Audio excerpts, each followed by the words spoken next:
Saya berada di Thailand untuk menggali kisah inspirasi dari negeri ini. Dan tokoh utamanya adalah rajanya sendiri yang bernama Raja Bhumibol Adulyadej. Arti dari nama ini adalah dalam bahasa Inggrisnya strength of the land with incomparable power, atau kekuatan dari bumi, kuasa dari bumi dengan kekuasaan yang tidak ada tandingannya.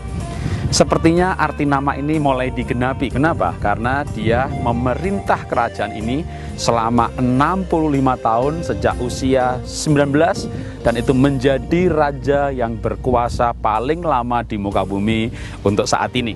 Raja Bhumibol yang adalah lulusan dari ilmu politik dan undang-undang dari Universitas Lausanne Swiss ini, dia juga seorang koreografer, penggemar dan bahkan pencipta musik jazz.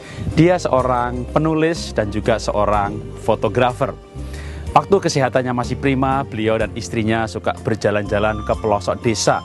Ketika mobilnya sudah nggak bisa lewat, dia meneruskannya dengan berkuda. Apa tujuan utama dia pergi ke desa-desa? Ia ingin melihat dari dekat dengan matanya sendiri bagaimana kehidupan petani, lalu dia memotretnya sehingga menjadi dokumen pribadi yang jauh lebih berkesan. Raja Bhumibol berhasil membawa Thailand pada negara agraris yang modern. Bukankah ini inspirasi yang bagus buat negara Indonesia yang kita cintai, di mana mayoritas penduduknya memiliki tanah yang lebih luas, lebih subur daripada Thailand, memiliki aneka ragam jenis buah-buahan yang lebih banyak. Namun kita impor beras, impor sayuran, impor buah-buahan.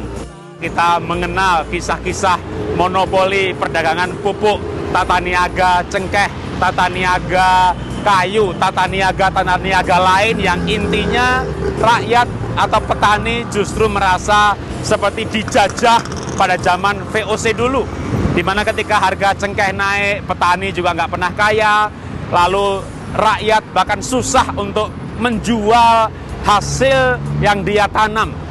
Karena itu kita berdoa, kita bekerja, kita meminta para pemimpin negeri ini untuk sungguh-sungguh mencintai petani. Jadi apa yang kita bisa pelajari, teladani dari negeri Siam ini?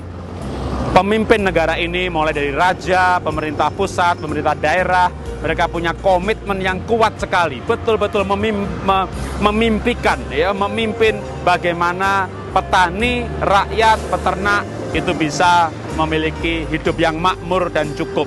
Jadi menurut saya inspirasinya adalah komitmen pemimpin pada rakyatnya yang betul-betul harus sungguh-sungguh, bukan hanya jargon atau slogan-slogan politik menjelang pemilu untuk mendapatkan dukungan perolehan suara, tapi setelah itu tidak berbuat apa-apa lagi. Kalau saya berbicara seperti ini dengan beberapa tokoh yang saya kenal, bahkan mereka berkata, "Ya Pak Jarod, siapa yang peduli? Saya peduli, dan Anda juga harus peduli dengan negara kita Indonesia, supaya mimpi-mimpi para pendiri bangsa atau nubuatan para pujangga yang mengatakan bahwa Indonesia Raya akan menjadi negara yang gemah ripah loh jinawi, toto tentrem kerto raharjo," itu bahasa Jawa, yang artinya negara yang berlimpah-limpah, aman, makmur, sentosa, dan rakyatnya bahagia. Dan itu bisa, tapi kita membutuhkan raja, pemimpin, presiden, bupati, gubernur yang sungguh-sungguh komitmen untuk mencintai rakyat seperti Raja Thailand. Inilah seri kepemimpinan yang saya sampaikan dari Bangkok, Thailand. Salam dahsyat, luar biasa.